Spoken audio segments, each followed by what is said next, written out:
말씀 나누겠습니다. 오늘 말씀은 사무엘하 15장 24절에서 37절까지의 말씀입니다. 오늘 내용에서는 다윗이 피난 가는 그런 그 내용이 주를 이루고 있습니다. 아들이 반역해서 피난을 간다. 얼마나 그 마음이 비통하겠습니까? 그래서 다윗은 피난을 가면서 많이 웁니다.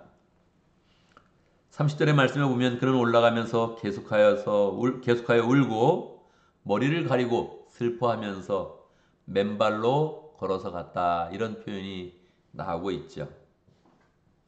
아들의 그런 반역을 통해서 계속 울게 되고 또 슬픔이 있고 또 상황도 맨발로 그렇게 피난 가는 그런 길이 얼마나 비통하겠습니까? 내가 잘못 살았구나. 또 내가 아들을 잘못 키웠구나. 뭐 여러 가지 그런 그 마음도 들고 또 하나님 앞에서 자기가 지었던 그런 죄에 대해서 생각하지 않을 수가 없죠. 자기를 자책하고 계속적으로 죄책감에 또 시달리기도 하고 여러 가지 후회가 되면서 그 인생길을 이제 걸어갔을 것입니다. 우리 그런 삶 가운데서 이런 일이 있을 수 있을까요? 우리도 있을 수 있습니다. 그렇지 않겠어요? 다윗이 이러한 일을 경험했으니까 우리의 그런 인생 가운데서도 이런 일이 있을 수 있겠죠. 여러분, 우리가 혹시 피난을 가게 될 때, 또 우리가 맨발로 걸어가게 될 때, 계속해서 울게 될 때, 우리의 인생은 어떻게 해야겠습니까? 하나님의 은혜 가운데 잘 회복을 해야겠죠? 어떻게 회복할 수 있을까요? 다윗은 이러한 인생 가운데 다시 회복의 길이 열렸을까요? 할렐루야! 열렸습니다. 그래서 우리는 하나님께서 어떻게 다윗을 잘 또 새롭게 열어주시는지 잘 봐야 되죠. 어떻게 이 인생이 회복되는 것입니까? 세 가지입니다. 첫 번째는 다윗이 계속해서 울었다는 그런 그 내용이 중요한 그런 그 내용입니다. 30절의 말씀에서 다윗이 하나님 앞에서 계속 울었다 이런 표현을 쓰는데 이 울음은 우리의 그런 죄악을 씻어내는 것입니다. 물론 뭐 신앙이 없어도 울고 인생이 슬프면 울고 뭐 영화 보다가도 우는 그런 사람이 있겠죠. 그런 눈물 말고 하나님 앞에서 죄를 씻는 그런 눈물이 있으면 우리의 인생이 회복이 되는 것입니다. 늘 기억을 해야 돼요. 이 다윗과 같은 그런 상황이 우리 속에 올 수 있다. 어떻게 회복된다고요? 죄악을 씻는 눈물이 있어야 됩니다. 아, 내가 정말 하나님 앞에 죄를 졌구나. 내가 죄인이구나. 내가 뭐 잘난 줄 알았는데 아무것도 아니구나. 하나님 앞에서 자기의 모습을 보면서 죄악을 씻는 그런 눈물을 흘리면 회복의 길이 이제 열리는 것입니다. 두 번째는 31절에 보면 다윗이 기도하였다 이런 그 내용이 나오죠. 반란의 그런 그 모습을 보니까 이 반란은 이 규모가 작아야 되는데 너무 커지는 거예요. 특별히 압살롬에게는 아히도벨이라는 그런 모사꾼이 이제 붙은 거죠. 분명히 아히도벨도 다윗의 친구였으며 다윗의 그런 충신이었는데 그냥 어느 날 뭐 마음이 바뀌어가지고 아히도벨한테 이제 붙은 거예요. 상황을 보면서 이제 그리로 간 거죠. 아히도벨까지 있어서 이 반역의 규모가 너무 커져가고 있습니다. 이럴 때 다윗이 하나님 앞에 기도한 거예요.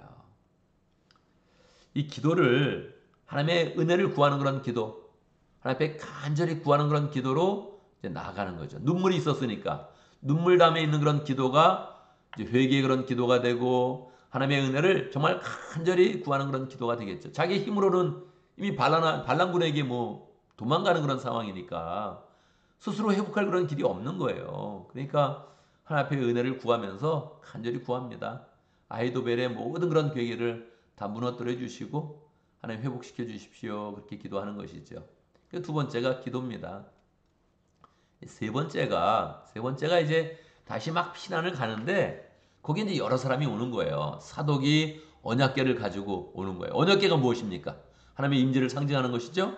그래서 이 다윗이 가는 곳에 언약궤가 있어야 된다 해서 언약궤를 이제 가지고 온 거예요. 다윗이 사독에게 이야기합니다. 너는 이 언약궤를 가지고 돌아가라. 그렇게 이야기해요. 돌아가라.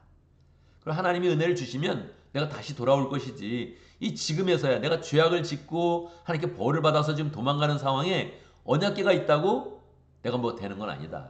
하나님의 뜻으로 지금 내가 벌을 받고 있는 것인데 언약궤는 예루살렘에 있어야 되고 하나님이 허락하시면 나는 예루살렘에 돌아올 것이다. 돌아가라. 그렇게 이야기합니다. 사독이 이제 제사장이고 그의 아들도 아히마아스가 이제 마아스가 똑같이 제사장인데 아들과 함께 돌아가라. 그렇게 이야기해요. 또 제사장이 또 있었는데 아비아달이 있었죠. 아비아달이 또 나왔는데 또 이야기해요. 아비아달 너도 돌아가라.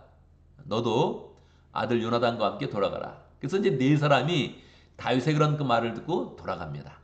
그리고 마지막으로 후세가 오죠. 후세가 아히도벨과 같이 쌍벽을 이루는 다윗의 모사였습니다. 늘 정책을 위반할 때나 정책을 시행할 때 다윗에게 도움을 주는 그런 지혜로운 그런 사람이었죠. 후세가 이제 울면서 또 쳐왔는데 왕이시여 이거 어떻게 된 겁니까? 하면서 쳐왔는데 다시 또 이야기합니다. 후세에게 돌아가라고 이야기해요. 몇 사람입니까? 아비아달과 그의 아들, 또 사독과 그의 아들, 네 사람이죠. 그리고 이제 후세까지 5사람을 보냅니다. 이 5사람은 중책을 맡은 그런 사람들이었기 때문에 사람으로 5사람이라기보다는 최소한 500명은 되는 거죠. 아니면 5,000명이라고 말해도 뭐 과언이 아닐 정도의 그런 사람이죠. 이 사람들을 그냥 돌려보내는 거예요. 우리 같으면 어떻게 하겠습니까?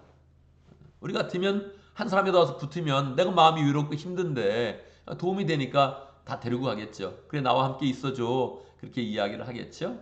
다윗이 이 굉장한 슬픔 가운데 지금 나락으로 떨어지는 이 상황 가운데 다윗의 그런 지략과 지혜가 이제 나온 거죠. 다윗이 이제 그동안 골리앗을 한번 이기고 나서 하나님의 그런 지혜 때문에 하나님의 지혜를 받아서 이 싸울 때마다 전략적으로 항상 이깁니다. 이렇게 작전을 잘 짜서 이기거든요. 그러니까 이 굉장히 중요한 그런 때인데 뭐 계속해서 우는 상황, 뭐 비참한 그런 상황이죠. 자기를 자책하는 그런 상황인데 이 다윗이 내가 그냥 여기서 자책하고 있으면 정말 무너진다 하면서 딱 머리를 쓰는데 그때 자기에게 오는 그런 사람들을 다시 돌려보냅니다. 예루살렘에 돌아가서 나를 위해서 일하라. 그렇게 이제 이야기하는 거죠. 이게 굉장히 이제 아주 지혜로운 그런 결정이었습니다. 이게 3가지예요. 우리가 나락으로 떨어질 때 우리의 삶을 회복시키는 3가지. 첫 번째는 눈물의 기도입니다. 눈물입니다. 이 스스로 깊은 그런 눈물을 흘려야 돼. 내가 잘못했다 이런 가지고 눈물을 흘려야 되죠. 두 번째는 하나님의 은혜를 구하는 그런 기도입니다. 세 번째는 사람이에요. 사람이 있어야 돼요. 어떤 사람이요? 은혜의 사람, 하나님의 사람이 있어야 되죠. 목장을 할 때도 마찬가지고요. 우리가 인생을 살아갈 때도 마찬가지고 옆에 은혜의 그런 사람이 있어야 돼요. 있습니까? 할렐루야. 우리가 서로 은혜의 사람이 되어줘야 되죠. 서로 은혜의 그런 사람. 여러분이 어떤 일이 있으면 반드시 제가 함께 하겠습니다. 제가 어떤 일이 있으면 여러분이 함께 해주세요. 여러분 슬픈 일을 당했을 때나 좋은 일을 맞이할 때 옆에서 함께 좋아해주고 함께 슬퍼하겠습니다. 여러분도 함께 그렇게 해줘야 돼요. 서로 그렇게 해줘야 되죠. 오늘 함께 있는 그런 사람들이 서로 그런 관계가 이제 돼야 되죠. 은혜의 사람이 돼야 되는 거예요. 은혜의 사람, 하나님의 사람. 지금 이 상황 가운데 보면 다 아히도벨에게 가고 그 다음에 함께 힘을 모아서 압살롬에게 가서 나라 바꾸자 이렇게 이제 나가야 되는 상황이에요. 그런데 그때 이 다윗에게 왔던 그런 충신들, 이 마음을 나눴던 사람들, 아직도 하나님의 뜻이 다윗에게 있다고 믿으면서 이 다윗을 따라오는 그런 사람들이 있었는데 그 사람들이 이제 함께 마음을 모으는 겁니다. 이 중요한 때 그냥 무조건 함께 있지도 않고 자기의 그런 자리에서 네트워크를 만들어서 다시 미래를 도모합시다. 이렇게 했는데 이게 딱 정확히 맞았습니다. 맞아서 결국은 다윗이 다시 새롭게 이제 왕궁으로 돌아가고 왕위를 회복할 수 있는 길을 갖게 되죠. 다윗은 뭐 피난길이니까 뭐 지금 굉장히 절박합니다. 내가 지금 이제 그 요단강 나루턱에 있을 것인데 내가 더 도망가야 되는지 아니면 여기서 버틸 수 있는지 좀 알려줘라. 그런 얘기를 이제 이 사람들에게 하게 되고 이 사람들이 중요한 그런 기별을 하면서 다윗이 이제 이거를 회복할 수 있는 이제 기회를 이제 맞게 되죠. 오늘 우리가 이제 기도할 때 그런 마음을 가지면 좋겠습니다. 하나님, 내가 잘못할 때는 또 내가 나락으로 떨어질 때는 뭐 나락으로 떨어지지 않아도 평소의 삶 가운데서도 하나님, 내가 이렇게 나를 의지하는 게 아니라 나의 그런 삶을 늘 하나님 앞에서 비치면서 눈물을 가지는 그런 사람이 되겠습니다. 이렇게 마음을 먹고 또 내 인생이 크게 잘못되어도 실패한 그런 그 마음이 들어도, 좌절의 그런 그 마음이 들어도 내가 하나님의 은혜를 구하면서 기도 속에서 하나님 내가 회복하겠습니다. 이렇게 또 기도하고, 또 마지막으로는 하나님 저에게도 사람을 주십시오. 은혜의 그런 사람을 주십시오. 내가 너무 어려우면 나에게 도움을 주고 정보를 주고 나의 그런 삶을 보호해 줄 수 있는 그런 사람을 주십시오. 이건 뭐 나락으로 떨어질 때만 필요한 게 아니라 평소에 그런 삶 가운데서도 필요하죠. 평소에 그런 삶 가운데서도 함께 이렇게 마음을 나누고 믿음을 나누고 하나님이신 그런 소망을 함께 품고 함께 또 헌신하고 나가는 그런 그 삶과 그런 그 생활이 우리 그런 삶 가운데 이제 필요한 거죠. 그래서 오늘의 그런 그 말씀은 굉장히 아주 힘들게 나락으로 떨어지다가 다윗이 다시 소망의 끈을 붙잡으면서 다시 올라가는 그런 그 내용이죠. 그냥 보면 아무것도 안 보이는데 여기서 이렇게 소망이 피어나면서 다시금 다윗이 회복되는구나 하는 것을 느낄 수 있는 그런 본문입니다. 우리 그런 삶 가운데서도 어려움이 있어도 다시 늘 소망으로 하나님께서 회복시키시고 세워가는 그런 삶을 살기를 바랍니다. 오늘도 말씀 가운데 기도 제목을 붙잡습니다. 우리 그런 삶이 어려워질 때도 다시 또 하나님의 은혜 가운데서 눈물 가지고 기도하고 사람 가운데서 은혜의 사람을 통해서 제기하는 그런 복된 그런 삶이 될 수 있도록 함께 기도합니다. 오늘 목장을 위해서 기도합니다. 티와나 목장을 위해서 기도하겠습니다. 김신철 목자님, 문혜미 목녀님, 또 모원들과 조용훈 성사님 위해서 함께 기도하도록 하겠습니다. 오늘 교회를 위해서 기도하는데 우리 여러 목장들을 위해서 기억하면서 기도하면 좋겠습니다. 본인의 목장을 제외하고 먼저 다른 사람의 그런 목장들을 먼저 한번 축복하면서 기도하면 좋겠습니다. 우리 목장의 모습은 어떨 때는 소망스럽고 어떨 때는 좌절스럽습니다. 이래서 되겠나 그런 마음도 들고 이래서 뭘 할 수 있나 이런 마음도 들고, 그렇지만 또 목장이 이렇게 하고 있다는 것이 얼마나 소망스럽습니까? 이 시대 가운데 결국 우리가 이것도 시대를 회복하는 것이고 우리 가정과 우리 인생을 회복하는 것이니 우리가 소망으로 잘 감당하면서 목장 가운데 은혜가 넘치도록 하나님이 함께 하시고 하나님이 은혜 주시고 하나님의 능력이 나눠지면 늘 소망스러운 것이죠. 그래서 우리가 또 다른 목장들도 우리 목장뿐만 아니라 다른 목장들도 은혜 가운데 잘 세워져 갈 수 있도록 기도하면 좋겠습니다. 제가 먼저 기도하고 또 함께 기도하는 시간 갖도록 하겠습니다. 기도합니다. 할렐루야. 은혜 하나님 찬양합니다. 우리가 죄악을 짓고 우리 인생이 나락으로 떨어지고 고생하고 피난길과 같은 그런 인생 가운데서도 늘 다시 주님을 바라보고 눈물을 흘리고 기도하고 또 믿음의 그런 사람들을 만나면 분명하게 우리의 그런 인생을 회복시켜 주시고 또 하나님의 그런 영광과 은혜와 사랑으로 덮어주시는 것 하나님 아버지 감사합니다. 하나님 늘 하나님을 바라보게 하시고 하나님이 하늘로서 내리시는 그 은혜의 그런 손길 가운데서 우리의 그런 삶이 평강하도록 역사하여 주옵소서. 주님이 이런 삶을 사셨는데 하나님 예수님의 그런 삶을 통하여서 우리의 그런 삶 가운데 하나님의 은혜가 늘 넘쳐나도록 역사하여 주옵소서. 하나님 티와나 목장을 위해서 기도합니다. 축복하여 주옵소서. 목자님 목녀님 축복하여 주시고 하나님의 은혜 가운데 목장을 잘 세워갈 수 있도록 역사하여 주옵소서. 김실철 목자님, 문혜미 목녀님, 하나님 아버지 목장을 세워갈 때마다 늘 하나님의 은혜에 의지할 수 있도록 역사해 주시고 또 목장을 위해 수고하는 그런 그 모든 그런 섬김 가운데 하나님께서 열매 주시고 기쁨으로 목장을 잘 세워갈 수 있도록 역사하여 주옵소서. 조영훈 선사님, 하나님 멕시코 지역에서 열정으로 사역하고 인생을 드리며 하나님께 헌신하고 있습니다. 기쁨 있게 하시고 열매가 있게 하시고 하나님 소망 가운데 그 일을 꾸준하게 계속 잘해갈 수 있도록 역사하여 주옵소서.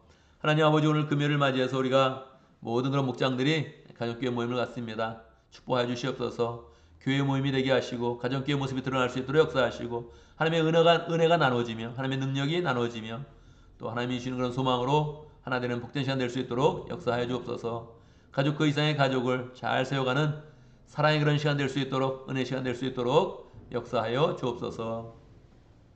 하나님 아버지 오늘 금요일을 맞이했습니다. 우리가 목장 모임을 마치기 전에 우리가 직장에서 사업터에서 열심히 일할 것인데 축복하여 주시옵소서. 하나님 일이 엇나가지 않도록 인도하여 주시고 모든 일마다 우리가 하는 일마다 하나님의 은혜 가운데 잘 진행되어서 하는 일마다 잘 되게 해주시고 사람들에게 칭찬받게 해주시고 우리의 그런 그 마음의 여유, 시간의 여유를 잘 가질 수 있도록 역사하여 주옵소서. 하나님 주님이시는 은혜 가운데서 우리의 그런 열정을 목장으로 잘 모아갈 수 있도록 인도하시고 목장으로 모일 때 준비된 마음으로 모이며 기도한 그런 그 마음으로 모이며 우리 그런 그 모임 가운데 하나님께서 함께 해주시고 또 하나님의 영광을 풍성히 나타내 주시옵소서. 하나님 아버지 하루를 시작할 때 늘 하나님을 의지하며 시작할 수 있도록 도와주시고 모든 일 동행하여 주셔서 우리 그런 삶이 하나님의 은혜 가운데 축복을 받을 수 있도록 역사하여 주옵소서. 예수님의 이름으로 기도드리옵나이다. 아멘.